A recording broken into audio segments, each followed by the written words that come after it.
Hello friends, नमस्कार। उम्मीद है आप सभी लोग मन लगा के पढ़ाई कर रहे होंगे।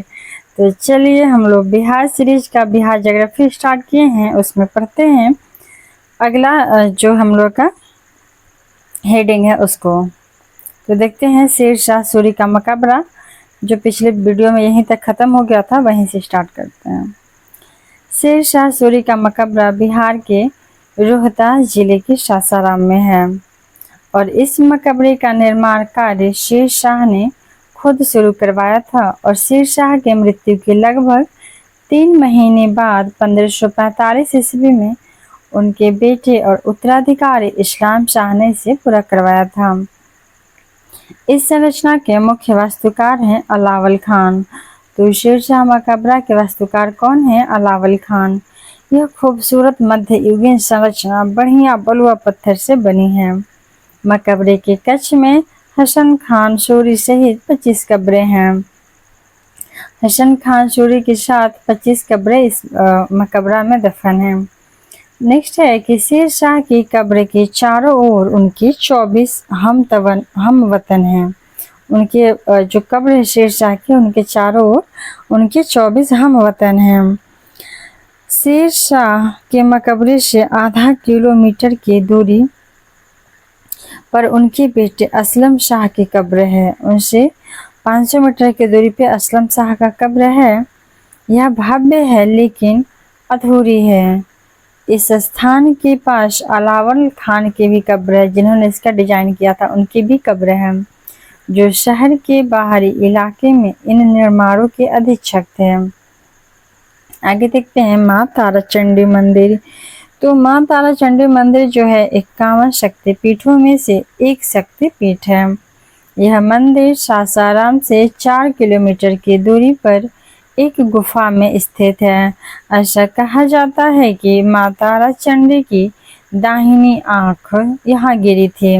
कहाँ पे? तो सासाराम से 4 किलोमीटर दूर पे गिरी थी, इसलिए उन्हें तारा कहा जाता है।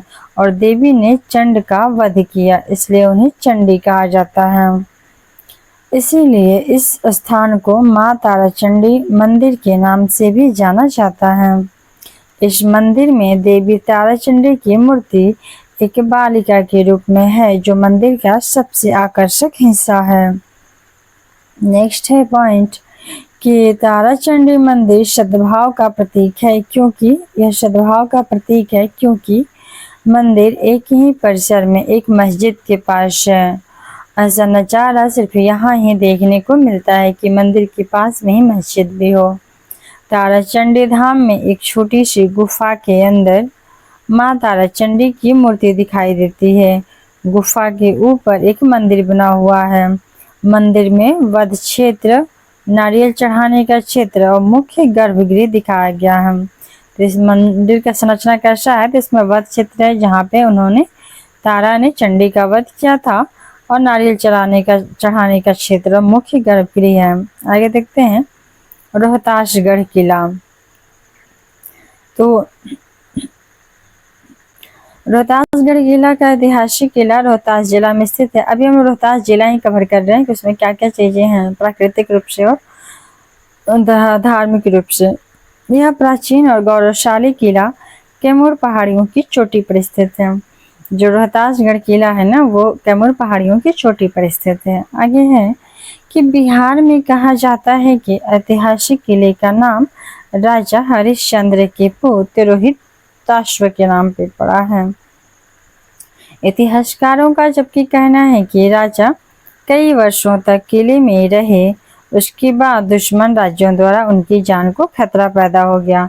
तो राजा यहाँ पे किले में ही रहते थे, पर उनकी जान को खतरा था, तो फिर क्या हुआ कि वो कहीं और चले गए। आगे देखते हैं कि किला समुद्र तल से 1500 फीट ऊपरी पहाड़ी की चोटी पर बना है। तो किला कहाँ बनाया गया? तो 1500 फीट ऊपर पहाड़ी चोटी पर बनाया गया, और पहाड़ी की चोटी तक पहुंचने के लिए चूना पत्थर से 2000 सीढ़ियां बनाई गई। 1500 फीट ऊपर पहाड़ी पर बनाया गया इनका किला, रोहतासगढ़ किला। और यहाँ रोहतासगढ़ किला पर जाने के लिए कितनी चाहिए सीढ़ियाँ? तो 2000 सीढ़ियाँ चाहिए।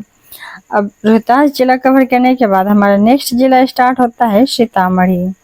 सीतामढ़ी से देख लेते हैं इम्पोर्टेंट फैक्ट। सीतामढ़ी भारत के उत्तरी बिहार के मिथिला क्षेत्र में सीतामढ़ी जिले का एक शहर है और जिला मुख्यालय भी है और तिरहुत प्रमंडल का एक हिस्सा है। नेक्स्ट है कि 1875 में सीतामढ़ी उप विभाग मुजफ्फरपुर जिले के भीतर बनाया गया था और आगे 1972 में इसे मुजफ्फरपुर जिले से अलग करके एक अलग जिला बनाया गया। सीतामढ़ी अलग हुआ है मूल रूप से मुजफ्फरपुर से और अब वो तिरहुत का भाग है। आगे है कि सीतामढ़ी महाकाव्य रामायण की मुख्य पात्र सीता का जन्म स्थान है। यहाँ आगंतुकों के लिए 3 महत्वपूर्ण मंदिर हैं जिनमें हैं सीता मंदिर, जानकी मंदिर और हलेश्वर स्थान। सीता मंदिर, जानकी मंदिर और हलेश्वर स्थान 3 प्रमुख मंदिर हैं। अगला पॉइंट है कि डुमरा में वसंत ऋतु का त्यौहार रामनवमी व्यापक रूप से मनाया जाता है। जो डुमरा है वहाँ पे एक जगह, वहाँ पे रामनवमी का त्यौहार बहुत ही धूमधाम से मनाया जाता है और इस अवसर पर एक बड़े मेले का आयोजन भी किया जाता है सीतामढ़ी में। सामा चकेवा, जो सामा चकेवा भाई बहन का रिश्ता है तो उसको मनाने के लिए भी एक प्रमुख शीतकालीन त्यौहार है यह, और ये भी कहाँ मनाया जाता है तो सीतामढ़ी में। और सामा चकेवा का स्टोरी तो पिछले कुछ 2-3 वीडियो पहले हुआ ही था कि ये पक्षियों पे है, मतलब सामा और चकेवा कृष्ण का बेटी थी और उनको श्राप दे दिए थे वो, तो फिर वो पक्षी बन गए थे, तो उनको वापस उनके भाई का प्यार ने उनको वापस पुनर्जीवित कर दिया इंसानी रूप में। उसी के खुशी में मनाया जाता है। आगे देख लेते हैं हम जानकी मंदिर पुनौरा। जानकी मंदिर पुनौरा के बारे में देखते हैं तो पुनौरा धाम सीतामढ़ी से लगभग 5 किलोमीटर पश्चिम में है। पुनौरा धाम सीतामढ़ी से लगभग 5 किलोमीटर पश्चिम में है। संत पुंडरिक का आश्रम यहीं स्थित था। सीता कुंड को हिंदू देवी सीता का जन्म स्थान होने का गौरव प्राप्त है। माना जाता है कि सीता कुंड में ही सीता का जन्म हुआ था। आगे देख लेते हैं नालंदा जिला। अब हमारा सीतामढ़ी खत्म हो गया। नालंदा जिला में देखते हैं संभवतः भारत का सबसे पुराना विश्वविद्यालय नालंदा बिहार में घूमने के लिए एक महत्वपूर्ण स्थल है। गुप्त और पाल काल के उत्कर्ष काल की एक आदर्श याद नालंदा बिहार में एक प्रशंसित पर्यटक आकर्षण है। एक्चुअली ये नालंदा में आकर्षण किस लिए है ज़्यादातर, क्योंकि गुप्त और पाल कला के उत्कृष्ट काल का यहाँ पे एक आदर्श यादें हैं, मतलब उनकी कुछ पुरातात्विक चीज़ें हैं। आगे देखते हैं कि ऐसा माना जाता है कि अंतिम और सबसे प्रसिद्ध जैन तीर्थंकर जो थे महावीर ने यहाँ 14 मानसून ऋतुएं बिताई थी। तो जैन तीर्थंकर के लिए भी जैन जो मानते हैं उनके लिए भी ये धार्मिक स्थल है, क्योंकि महावीर ने यहाँ पे 14 मानसून ऋतुएं बिताए थे। उतना दिन तक वो लगभग रहे थे। आगे देखते हैं, यहाँ तक कि कहा जाता है कि बुद्ध ने नालंदा में आम के बाग के पास व्याख्यान दिए थे। तो बौद्ध धर्म के लिए भी इम्पोर्टेंट है, क्योंकि गौतम बुद्ध ने नालंदा में आम के बाग के पास व्याख्यान दिए थे अपना। इस शिक्षा केंद्र की प्रसिद्धि इस हद तक थी कि प्रसिद्ध चीनी यात्री फेन सोंग ने हर्षवर्धन के समय यहाँ का दौरा किया और कम से कम 2 साल तक यहाँ रहे थे। यहाँ तक कि एक अन्य प्रसिद्ध यात्री थे इत्सिंग, इन्होंने भी लगभग 10 वर्षों तक नालंदा में प्रवास किया था। इत्सिंग ने भी आए और नालंदा में इन्होंने भी 10 वर्षों तक लगभग रहा था। आगे देख लेते हैं, नालंदा हो गया। अब राजगीर के बारे में चलते हैं। तो राजगीर या गिरिव्रज, इसके बारे में देखते हैं। राजगीर भारतीय राज्य बिहार के नालंदा जिले में एक शहर और एक प्रसिद्ध क्षेत्र है। राजगीर भारतीय राज्य बिहार के नालंदा जिले में एक शहर भी है और एक प्रसिद्ध क्षेत्र भी है। राजगीर शहर प्राचीन राजगिरी पाली राजगिरी मगध राज्य की पहली राजधानी थी। एक राज्य जो अंततः मौर्य साम्राज्य में विकसित हुआ था। तो राजगीर फाइनली वो मौर्य साम्राज्य में विकसित ज़्यादा हुआ था, लेकिन इसका राजधानी तो स्टार्टिंग बिंबिसार के समय से ही है। आगे देखते हैं।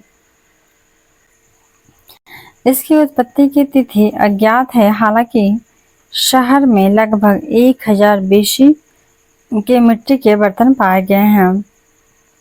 यह क्षेत्र जैन धर्म और बौद्ध धर्म में भी भगवान महावीर और गौतम बुद्ध के पसंदीदा स्थानों में से एक के रूप में उल्लेखनीय है। और प्रसिद्ध अतनतिया, ये फेमस है, मतलब वो है, इम्पोर्टेंट है कि प्रसिद्ध जो अतनतिया सम्मेलन था वो गिद्ध की चोटी पर्वत पर आयोजित किया गया था। अतनतिया सम्मेलन गिद्ध की चोटी पर्वत पे आयोजित किया था। राजगीर नाम आगे है अगला पॉइंट कि राजगीर नाम राजगिरी या राजा का घर या शाही घर से आया है। यह राजगीर शब्द की उत्पत्ति उसके शाब्दिक अर्थ शाही पर्वत से हुई है। आगे देखते हैं कि यह 5वीं शताब्दी BC तक मगध राजाओं की प्राचीन राजधानी थी। जब अजातशत्रु के पुत्र उदयन ने 460 से 440 BC ने राजधानी को पाटलिपुत्र में स्थानांतरित कर दिया। उन दिनों इसे राजगिरी कहा जाता था। इसका अर्थ है राजघराना का घर। आगे देखते हैं। शिशुनाग ने 413 BC में शिशुनाग वंश की स्थापना की थी, हर्यक वंश के बाद, जिसकी प्रारंभिक राजधानी राजगीर थी। उसके बाद इसे पाटलिपुत्र में स्थानांतरित कर दिया गया। अगला है कि यह दोनों धर्मों के संस्थापकों की स्मृति के लिए पवित्र है। राजगीर जैन धर्म और बौद्ध धर्म ऐतिहासिक महावीर और बुद्ध दोनों से जुड़ा हुआ है। अगला पॉइंट है कि 24वें तीर्थंकर थे भगवान महावीर। इन्होंने अपने जीवन के 14 वर्ष राजगीर और नालंदा में बिताए। राजगीर में एक ही स्थान पर चातुर्मास बिताया और बाकी समय आसपास के स्थानों पर बिताए थे। यह उनके एक श्रावक अनुयायी राजा श्रेणी की राजधानी थी। यह उनके मतलब महावीर के अनुयायी थे, एक राजा श्रेणी उनकी राजधानी थी।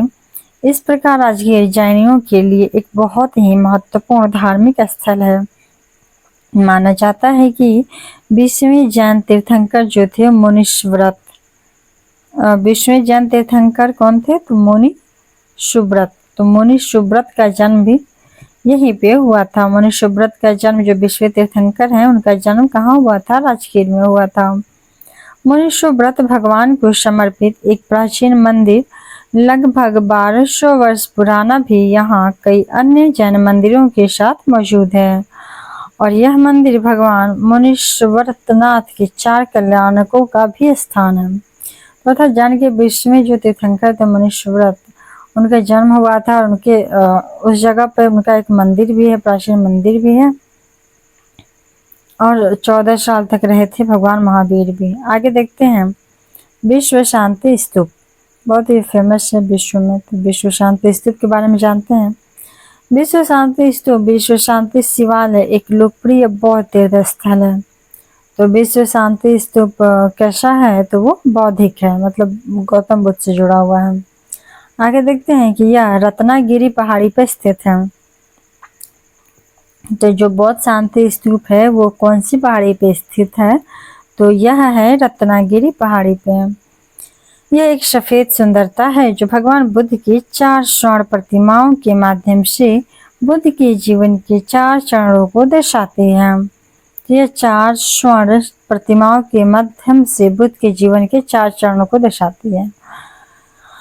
तो आगे देख लेते हैं कि शांति शिवालय का निर्माण 1969 में एक जापानी बौद्ध भिक्षु ने किया था, जिनका नाम था निप्पोन जनम्योहोजी। जापानी भिक्षु थे जो 1969 में विश्व शांति स्तूप का रत्नागिरी पहाड़ी पर निर्माण किए थे।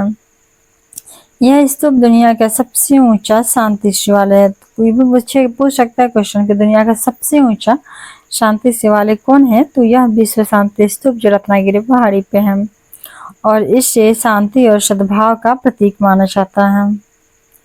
आगे देखते हैं सप्तपर्णी गुफा। सप्तपर्णी गुफा के बारे में जानते हैं।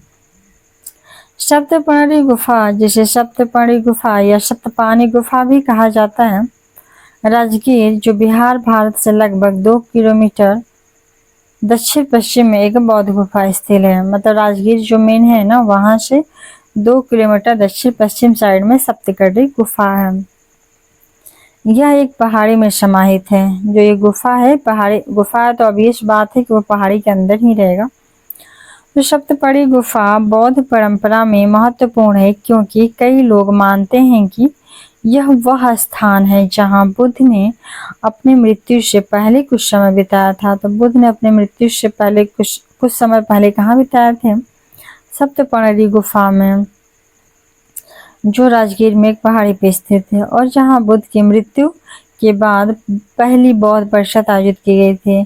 और यहीं पे सप्तपर्णी गुफा में, वहां पर ही उसी जगह के पास बौद्ध परिषद पहली जो हुई थी अजात शत्रु के समय आयोजित किया गया था।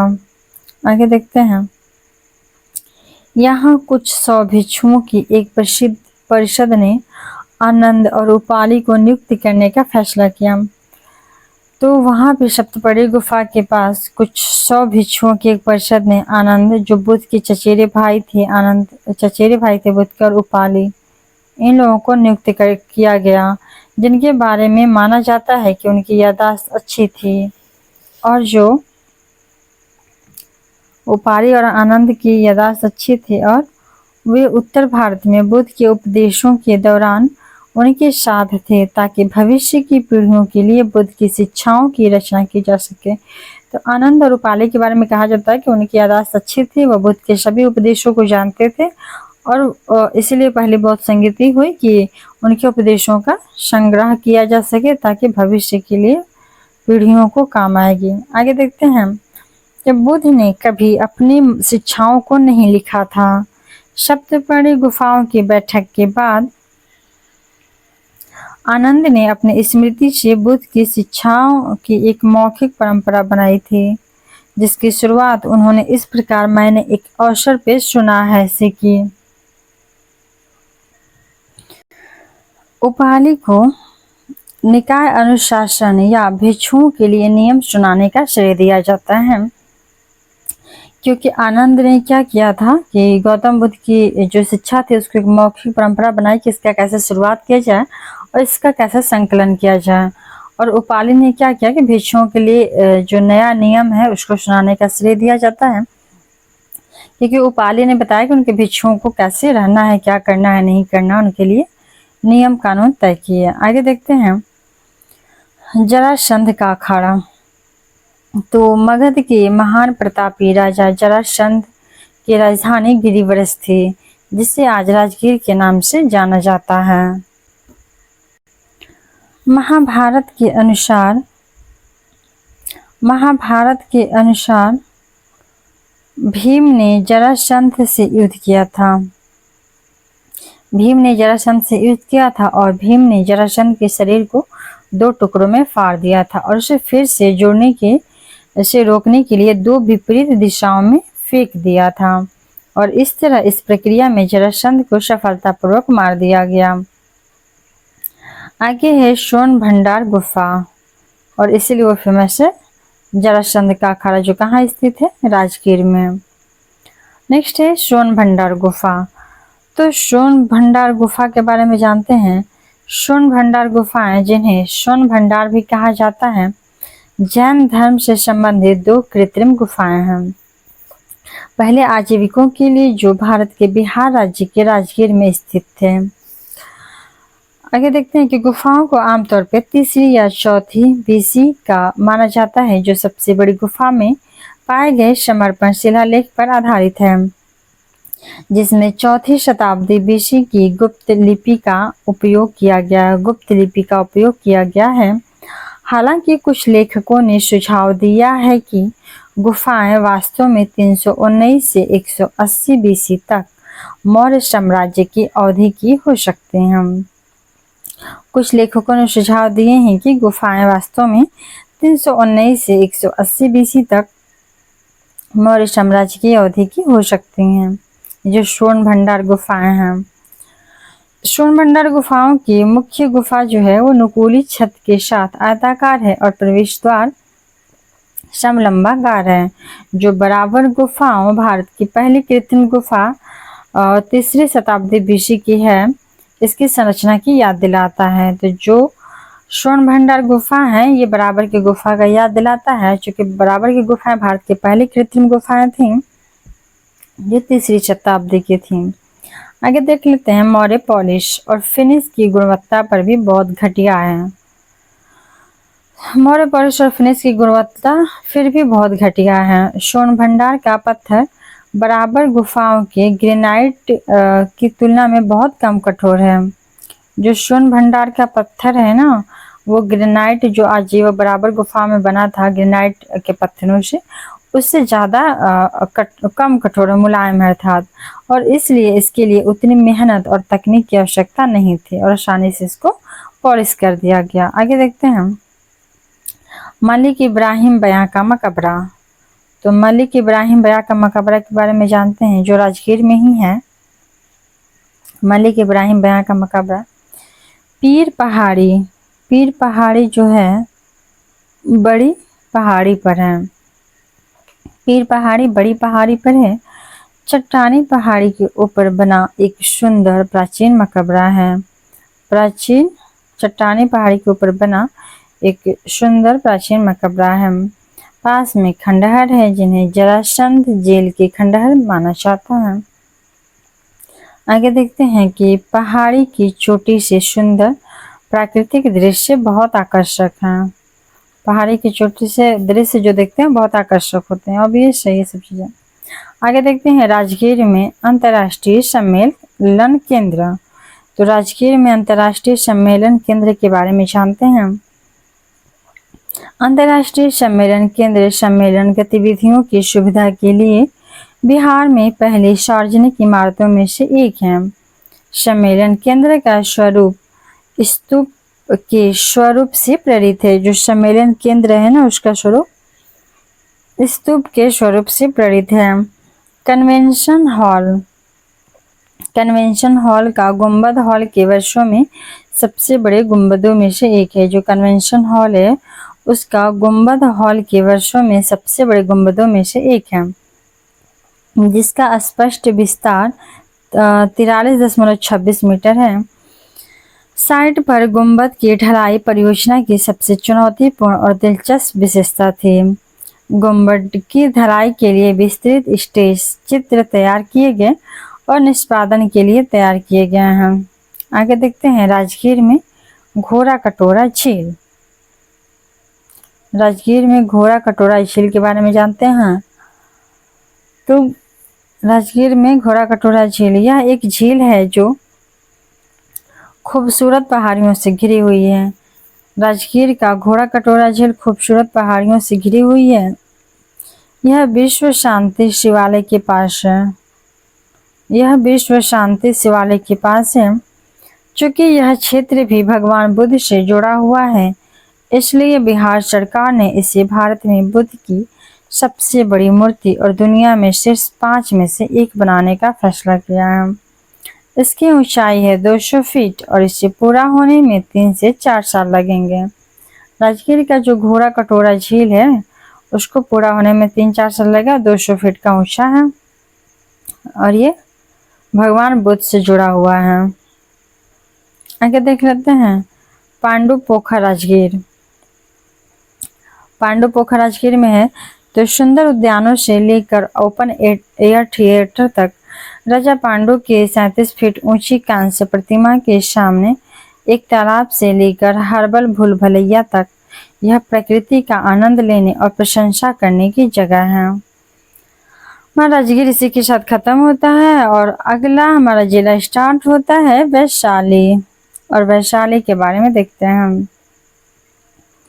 वैशाली का नाम राजा विशाल के नाम पे पड़ा है और वैशाली महावीर के जन्म लगभग 599 BC से पहले से ही जीवंत वज्जी संघ की राजधानी थी। तो वैशाली का इतिहास बहुत पुराना है और ये वज्जी संघ से ही चला आ रहा है, जिससे पता चलता है कि यह शायद दुनिया का पहला गणराज्य था जो बाद में प्राचीन ग्रीस में पाए गए गणराज्यों के समान था। जो प्राचीन ग्रीस में पाए गए गणराज्यों के समान था।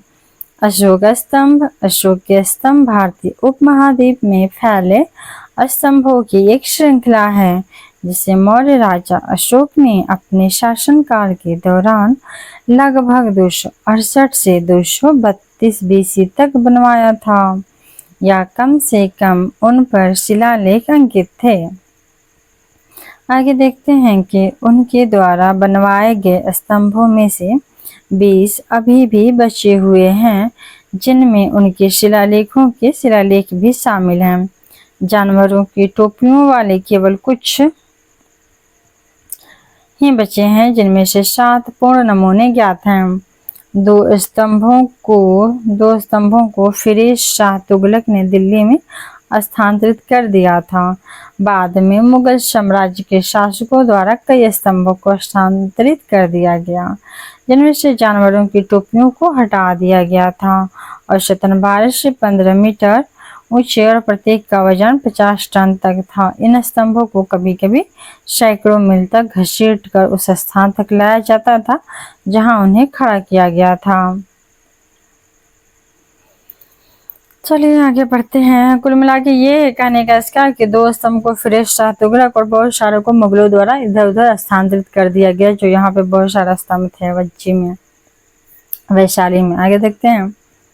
अशोक के स्तंभ भारत के सबसे पुराने अशोक स्तंभ जो है वो भारत के सबसे पुराने ज्ञात पत्थर की मूर्तिकला अवशेषों में से हैं। केवल एक अन्य स्तंभ है खंड पाटलिपुत्र की राजधानी, संभवतः थोड़ी पहले की तारीख से है। स्तंभ खंड जो है वो थोड़ा पहले से ही है, मतलब कि वो अशोक का नहीं है स्तंभ।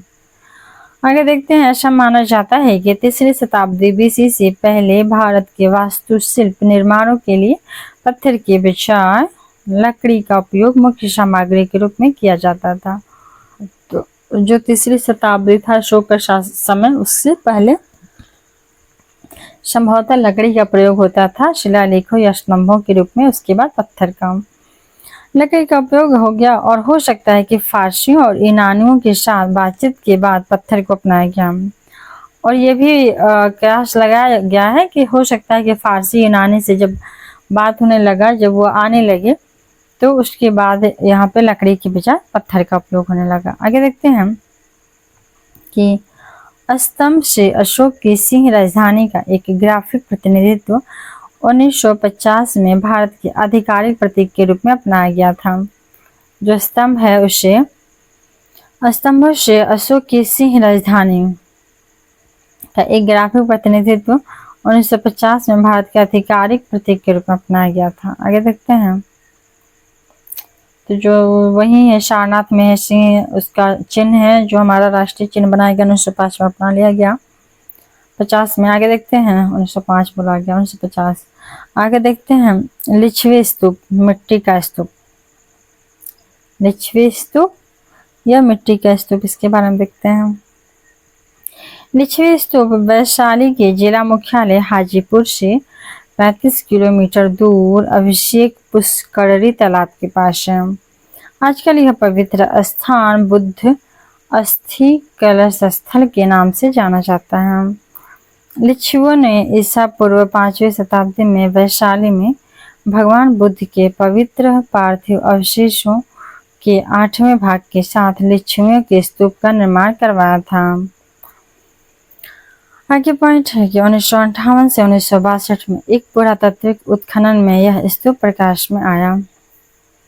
अगला पॉइंट है कि इस उत्खनन में अवशेष पेटिका की खोज की गई और पेटिका में भगवान बुद्ध की मिट्टी में मिली हुई राख के अलावा शंख का एक टुकड़ा था, मोतियों के टुकड़े, एक पतली स्वर्ण पत्ती और एक तांबे का पंचमार्क वाला सिक्का था।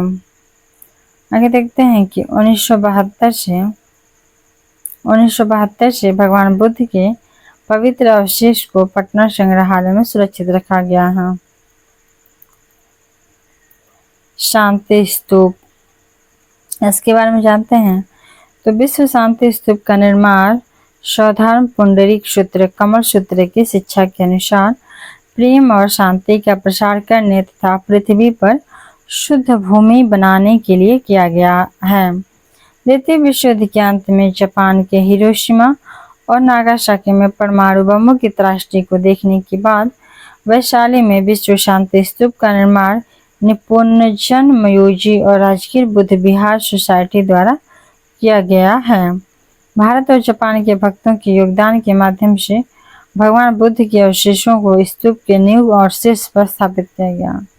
बुद्ध के अवशेषों के स्तूप को के नींव और शीर्ष पर स्थापित किया गया। अगला जिला है गया और इसको देखेंगे अगले वीडियो में। तब तक इसको आज का वीडियो यहीं ख़त्म करते हैं।